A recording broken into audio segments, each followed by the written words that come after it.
Talking F1 with Steve, Neil and the Gov. Hello. The Gov. Yeah, minus the Gov. Good evening, you alright? Yeah, not bad. Good, yeah. Yeah, not bad, thank you. Obviously, the eagle-eyed amongst you will notice that neither of us are indeed the Gov. He is unfortunately a little bit under the weather, so he's behind the scenes monitoring things as they come through. But yeah, it's been a couple of weeks since we've spoken, since we've had a little F1 chat, so obviously a lot has happened since then. We spoke after Japan, didn't we? We had a podcast after Japan. Yeah, we just missed one, didn't we? Yeah, missed the US, of where Red Bull were crowned Constructors Champions. So for the first time since 2013, we have a different constructor, and it's back to being Red Bull again. So they've they've claimed the top spot back off Mercedes. So obviously a lot has happened in the time since we've last been live. So where do you want to start? Because so much has happened. Well, shall we talk about Ferrari? That was top on the list. I think Ferrari is the way to go here, because during the summer break there was a comment from Mattia Binotto saying there was no reason Ferrari couldn't win the remaining races. With 10 races after the summer break, or something along those lines. It was, there's no reason Ferrari can't win all the remaining races. They failed to win. Apart from they're completely off the pace. Yeah, they have failed to win a race. I think the last one would have been Charles Leclerc back in Austria, I think. Yeah. Because Red Bull and Max Verstappen and Perez have just been on another level since then. They failed to win. They've been completely off the pace, especially in Belgium, and obviously, last time out in Mexico as well. They were had to turn the engines down. I believe. Yes, they're either 5th and 6th or 6th and 7th. I think it was 6th and 7th. Carlos Sainz, who absolutely wiped the floor with 5th and 6th, because I think Ricciardo was 7th. Oh, he was, wasn't he? Yeah, 5th and 6th. So in a complete world of their own. Obviously, you had Red Bull 1 and 2, and then it was the 2 Mercedes. I think that's right. And then the 2 Ferraris. So, yeah, they were just way off the pace. The big concern with Ferrari now is, are they going to actually finish the championship in second, or are they going to lose it to Mercedes? The way Mercedes are going at the moment, you'd pen them in for second. You really would, because Mercedes are looking very, very good right now. Obviously, Lewis Hamilton has been in with a shout of victory the past 2 races. The America circuit really suiting the Mercedes, and then Mexico with the lower air pressure, lower air density, sort of negating draggier cars. So they've been supremely quick, and then Ferrari have just been lurching from one disaster to another. They've seemed to have sorted out the reliability and the strategy errors. It's just that the car seems really slow now. So poor old Sainz was unfortunate in America, wasn't he, with poor Russell diving up the inside. Yeah, that was an opportunistic move. I think the issue with that, it was George and Lewis pushing themselves too hard at turn 1, trying to get ahead. And Carlos Sainz did cut across at a very strange angle, which really shut the door on Russell. Yeah, he looked like he was going around the outside, and then he quickly tried to cut up the inside, and George was there. Yeah, not going to 2 into 1 doesn't go. So huge shame there for Carlos Sainz, but Ferrari, obviously that pole in America was fantastic. Great lap from him, but they just don't look on it. I can't see them winning a race. The final 2 races, Red Bull just seem far too far ahead. And I think it is a genuine concern now, considering that Ferrari had the quickest car by some margin in the earlier part of the season. They were so far clear of Red Bull, who just had so many reliability issues. It's incredible that they're now probably going to end up as the 3rd best car, the 3rd fastest car. They're further ahead than where they were last year, to be honest. Earlier on in the season, it was just reliability and poor decision making, and now, they're nowhere near it. Like you say, they get the odd good qualifying, but they just fall to bits in the race. Yeah, that's it. Like Carlos, obviously, we never know what he could have done, really. And it's, in Japan as well, he spun out on lap 1 and obviously hit the barrier, which is, again, a huge shame for him, because he was looking pretty good. wouldn't know what he would have been able to do in that race, but 2 painful races for Ferrari and 2 good races for Mercedes closed that gap to 40 points. So, it's going to get a bit squeaky bum time, I think, for the Scuderia for the final 2 races. If last season was anything to go by, Brazil should be a good one for Mercedes as well. Well, yeah, we were saying, are Mercedes going to win a race this year? They've got 2 races left. Well, I suppose 3 technically, because you've got the sprint race in Brazil. So sort of 2.5 races, really. Even though winning a sprint race doesn't count as a race win on paper, I think the drivers do think of it as such. That's definitely going to be their best opportunity. I can't see them, fighting for the win in Abu Dhabi. I think that's going to be definitely a Ferrari Red Bull battle. But we know what Hamilton did last year in Brazil. He came from the back to win the race, and he looked supremely fast there last year. So I think that is their best opportunity. You never know. It'd be nice for him to keep the statistics going of winning a race every season. That's a hell of a record, isn't it? It's been in Formula One since 2007. He's won at least 1 race since he's been in Formula One, even in a dog-awful car like the 09 McLaren was. And even an era when, Red Bull and Sebastian Vettel were absolutely wiping the floor with everyone. It would be a shame for him to lose that, that record, that statistic. Obviously, it's still a record, but, to lose that statistic.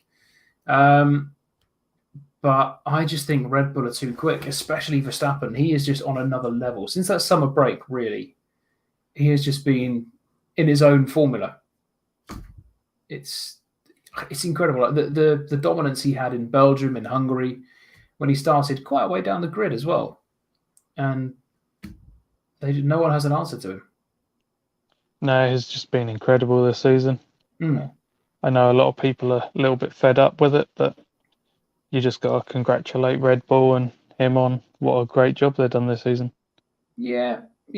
It's that they have been insanely good this year, and considering how their season started with DNFs in the 2 out of the first 3 races for Max, with Charles winning both of those races. So Charles was so many points clear at one stage, and everyone thought that Red Bull were going to implode this year and they're going to be struggling for reliability, and that Ferrari were going to absolutely walk it. Obviously, it didn't for some of their own reasons.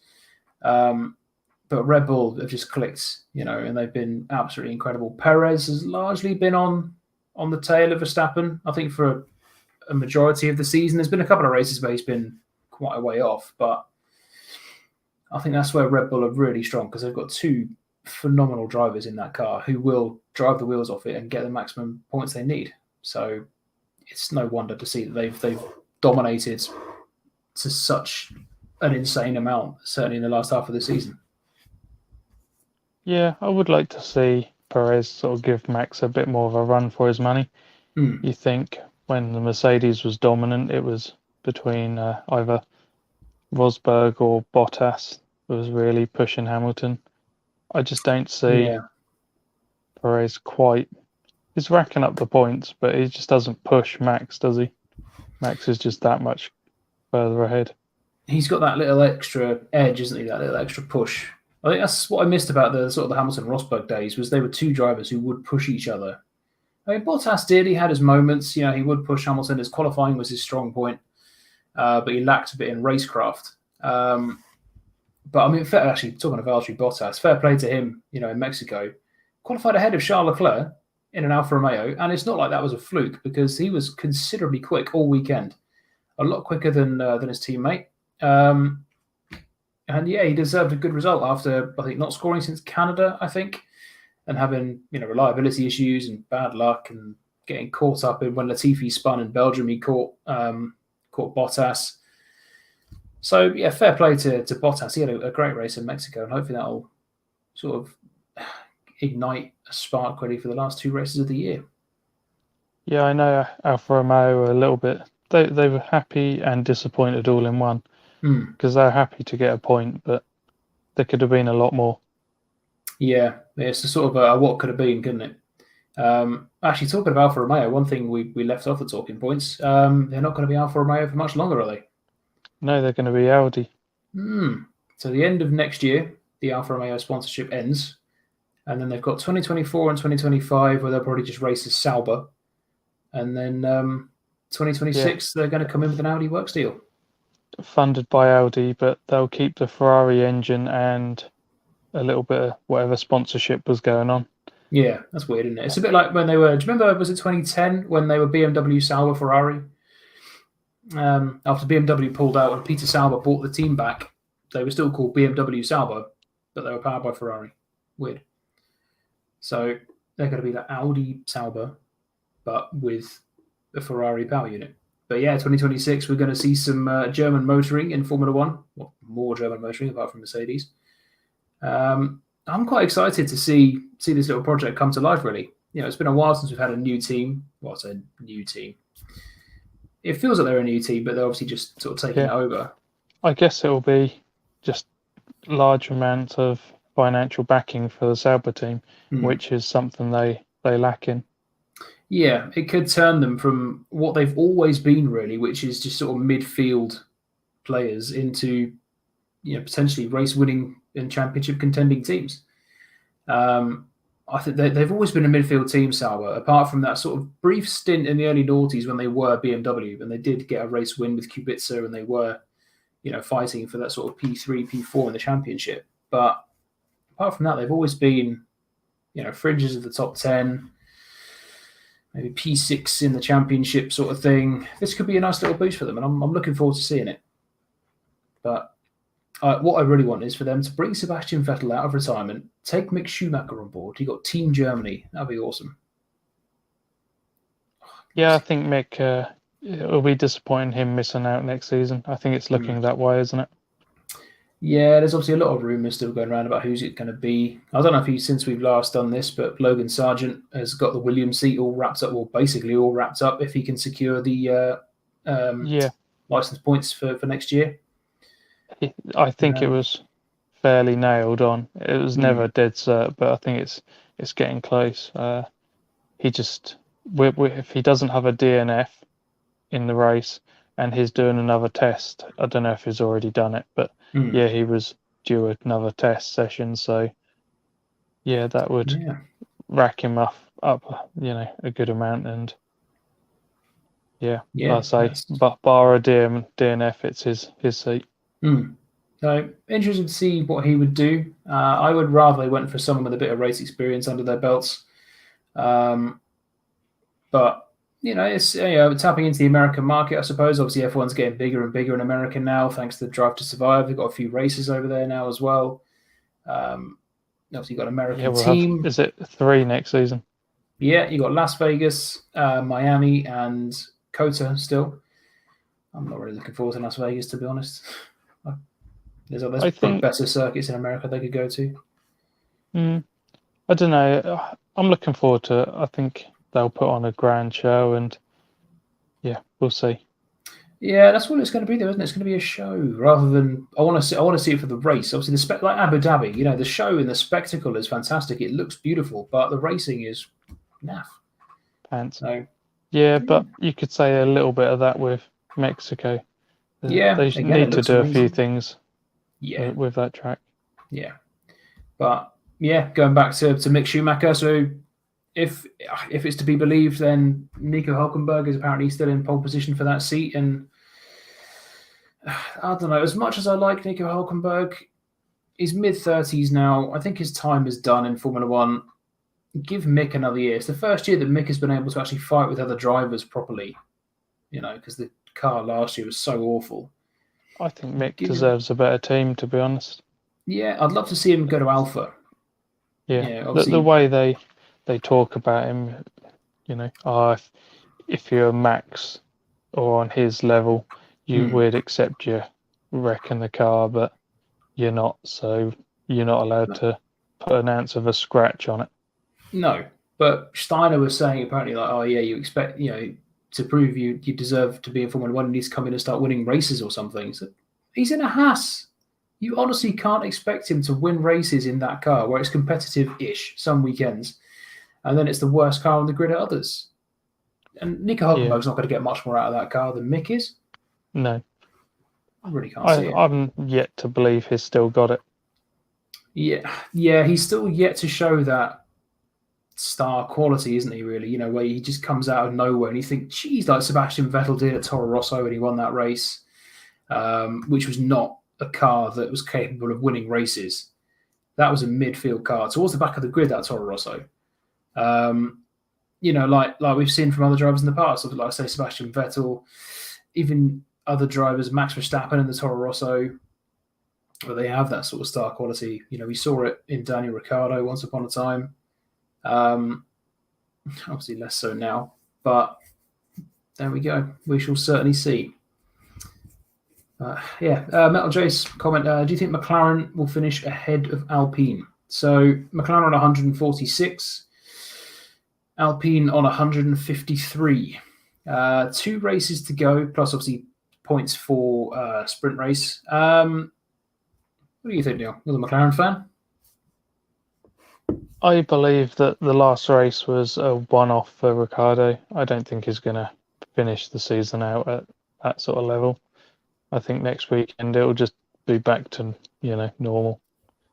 And without him really backing up, it makes it harder.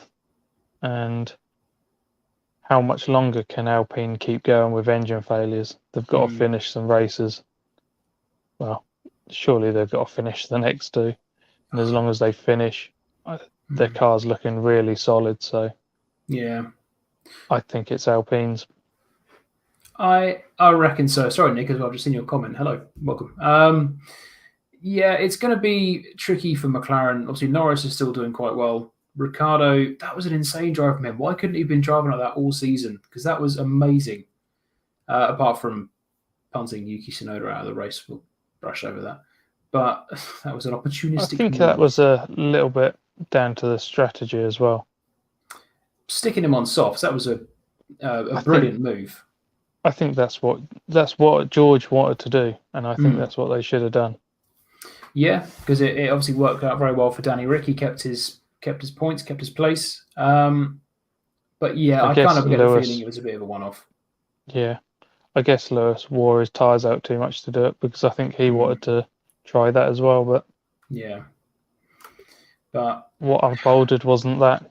Like I say, after watching it, it was a little bit of a damp squiver. So yeah, it was the worst race of the year. It really was the worst race of the year. As soon as turn 1, 2, 3, they were done. Max Verstappen's out in the lead, and you thought, all right, okay, we'll settle in for this one then. 71 laps or whatever it was of dull. And the only exciting bit was when Ricciardo punted Tsunoda out of the way. But I'm starting to feel bad for Fernando, because he said it himself, that it's only car number 14 that's having these issues. And it obviously, apart from Singapore, where Ocon had one as well, it does largely seem to be Fernando that's having these issues. He reckons it's cost him over 70 points this year, which would put him ahead of Lando. And it may have put Alpine out of catching distance from McLaren. I think he's probably looking forward to going to Aston next year, because at least he's going to be powered by a Mercedes engine. They seem pretty reliable, certainly compared to Renault. Just since the start of this turbo hybrid era, Renault have not had the competitiveness, it seems. Obviously, a few wins with Red Bull, but they've not been able to catch the likes of Mercedes or Ferrari.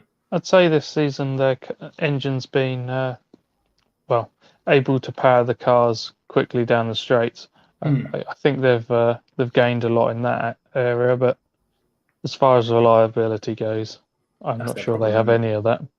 Because it was Japan, I think, when Hamilton and Ocon were fighting, and Hamilton was in Ocon's slipstream, and he pulled out to pass Ocon, and Ocon just got a lead out again, because the Alpine is so quick in a straight line. It was insane just to watch it happen. But as for who will finish ahead, I think it's going to be Alpine, to be honest. Which, they've done well this season.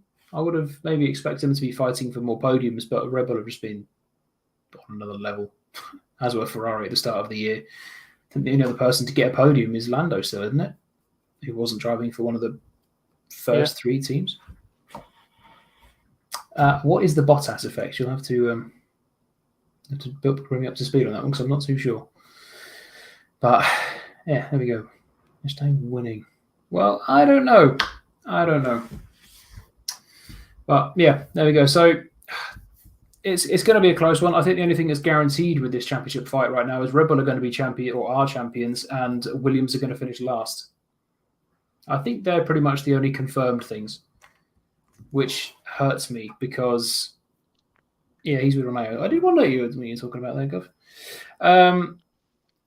Are Williams no way going to catch the next team up? I'm just getting the standings up, but I don't think so. I think they've got nine, no, four, I don't know how many points they've got this year because De Vries has got a couple, Latifi's got a couple, Albon's got a couple. So they are currently, so Williams are P10 with 8 points. AlphaTauri are in 9th on 35.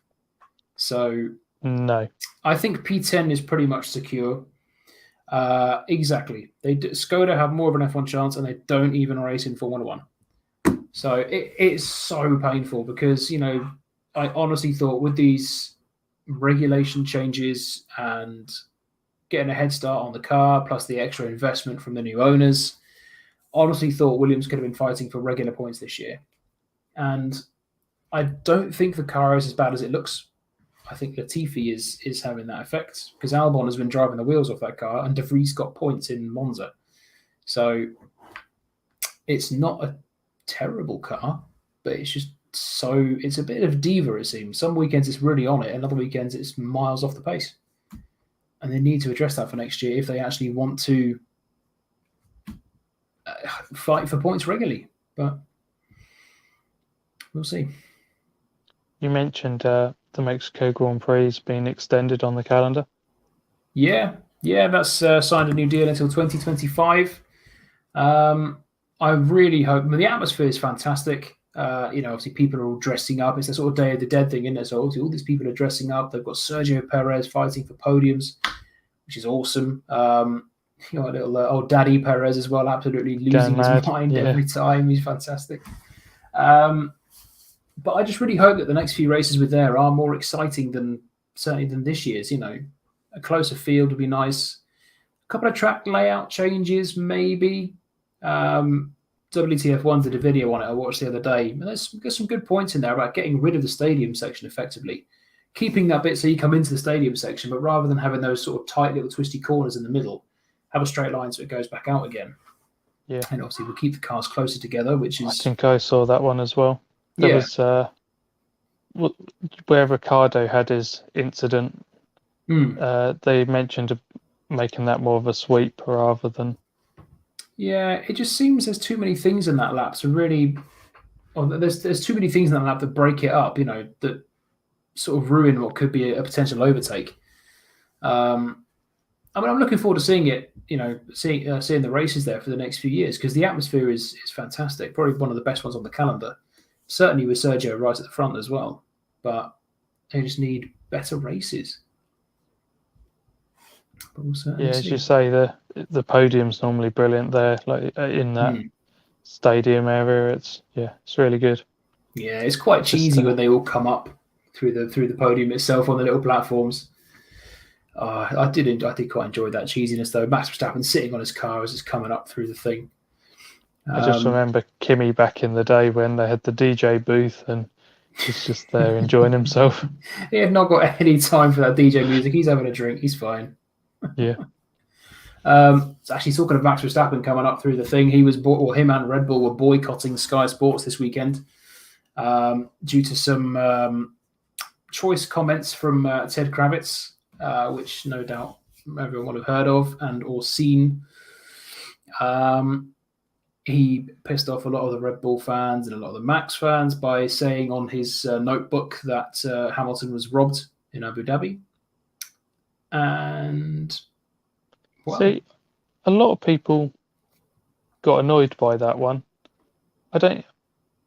Considering he never said that Red Bull or Max robbed him, I don't know why they're annoyed about that one. The one that people seem to be less annoyed about is the one that I think is the more harsh comment, that Max and Red Bull are unable of winning in the normal way. Yeah. The I'd say that was more blatant than being, because it was what's his face that robbed him. Yeah, it was He Michael didn't Masi, actually wasn't it? claim. Yeah, didn't actually claim that Max or Red Bull robbed him. No, and I think that was. And he was also talking about a film scenario with Brad Pitt. So, and that's what we were looking for that weekend was him actually Lewis being able to win the race. But it didn't unfold that way. So, because that America, wasn't it? Yeah. Where he was leading, and then the gap closed and closed. And I just think he was a little bit, being the fan that he is, he was a little bit miffed that Red Bull is as fast as it is, and Mercedes didn't have a chance of really winning it in the end. And No, he just felt a bit annoyed. But he can't get away with the comments he made, I don't believe. No. I mean, if you're watching it from a Red Bull fan's perspective or a Mercedes fan's perspective, you love it if your team is wiping the floor with everyone. You love seeing your team winning and you like seeing that success. But if you're a neutral, then you want to see close fighting. You want to see three more teams fighting at the front. But yeah, unfortunately, I suppose if you're a journalist or a presenter or a commentator, you've always got to remain impartial, no matter who you lean towards. I think that's the problem, isn't it? Because that was maybe, I think people could be taking that as showing a little bit of bias. I know a lot of fans have, because I believe they've been pretty good this season, if I'm honest. Maybe I'm wrong, but I thought they've been fairly impartial this season. Not as bad as they have other seasons, because was it 1 or 2 seasons ago they were, so biased it was unreal. But yeah, now it's a little bit there, but it's not as bad as everyone. And I also, Ted made other comments about that scenario. Who was it? Tsunoda broke down or had a crash, which meant that Mercedes got screwed in that race as well. They could have potentially won. And apparently the strategy girl and Tsunoda got a lot of flack on the internet for that. But it was jest by him, I believe, and it did have an inkling. Mercedes thought they were going to get a win finally, and it's just perfect. The sister team, it just had a sprinkling of Renault again, didn't it? Yeah, back in the day, like flashbacks. Yeah, so I guess he's not allowed to say it, but he's got to remain impartial. But there we go. I just think with obviously F1 Twitter should can be a very toxic place as well. Should he be to blame for what social media blows up though?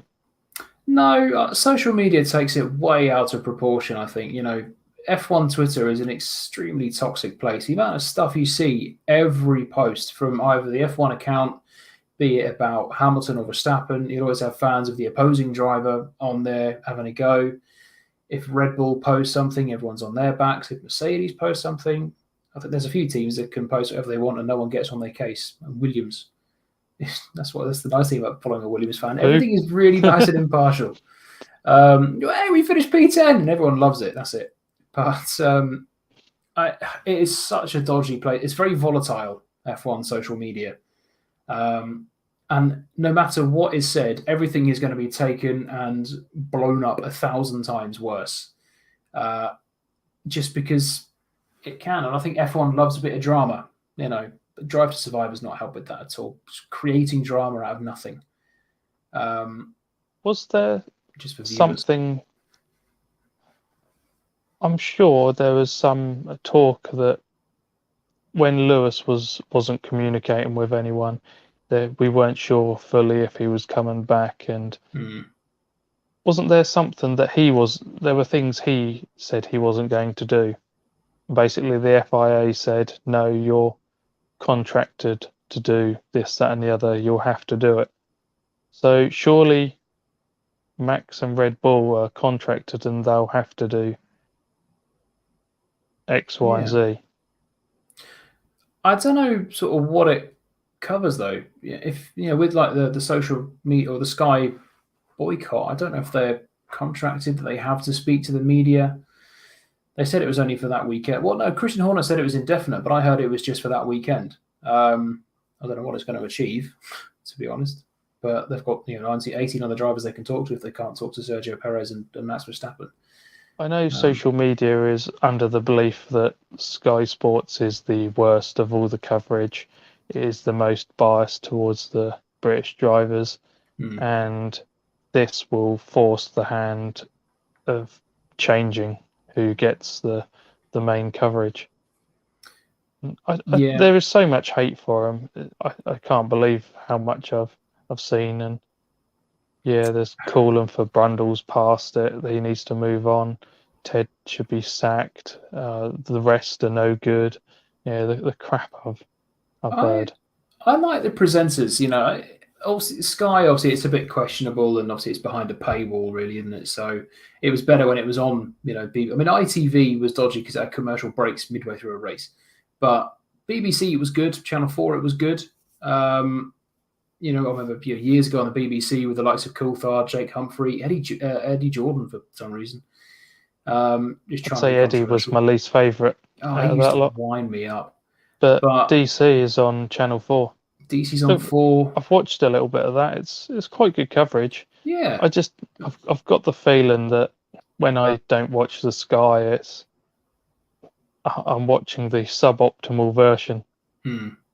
Yeah, it's obviously Sky get the best coverage, everything like that. But some of the presenters are really, really good. I do like, obviously Martin Brundle, love Martin Brundle. And it's nice having people like Damon Hill on there as well. They've got Jensen on there every now and then. And it's quite cool listening to, can't remember her name, Danica Patrick, when she was there over Mexico and America. So you get a sort of different presenter in every now and then, which is really good. But some of them I'm not overly keen on. I'm not keen on Paul di Resta, to be honest. He winds me up. Karim Chandok, he just likes playing with the big SkyPad thing. Every opportunity he gets, he draws arrows everywhere and racing lines in little circles. It's like a kid with his first iPad. And some of the... Doesn't Anthony Davidson do a bit of that as well? Yeah, Anthony Davidson does it as well. Yeah, and Metal Jace, very, very good point. Obviously, one thing that that Sky's lost is the Chain, which is the best bass riff of all time ever, or one of. That and Pink Floyd's Money. As their intro, which was absolutely amazing. And it's that used to hype me up for a race week, that did. But I'd say if you're talking about Pink Floyd, is it Comfortably Numb is got a good... That is a tune. Guitar. That is an absolute tune. But in terms of bass riffs, Money is fantastic. And The Chain by Fleetwood Mac. What a song. What an intro. But obviously, Sky are going to be with it for a little while. I think they've extended their rights, or extended their coverage for the next few years, certainly. Which has turned a lot of people off, because obviously a lot of people don't like Sky. The cost is phenomenal. The cost, obviously, right now as well, with everything shooting up through the roof, it is tricky. And can you justify paying that amount a month? For the odd race weekend, really. It is a really awesome solo. It's one of the first riffs I learned when I first started playing bass. It's beautiful. But there we go. We're certainly stuck with Sky for the next few years anyway. No doubt Brundle will still be around, Kravitz will still be around, and Crofty getting things wrong. We can't bring Martin Brundle back, Murray Walker back, unfortunately. So there we go. But we are there. That is at the half hour. So I think that is that's the checker flag, and that is our time done. So thank you, guys. Appreciate it. So thank you all for watching, for tuning in. Appreciate comments. We're back 7:15 next weekend. Obviously, there's no race this week because we've got a little week off before we head to Brazil. So next time we're on, we'll be doing a bit of a preview for the Brazilian Grand Prix. Can Mercedes win? Can Ferrari hold on to second?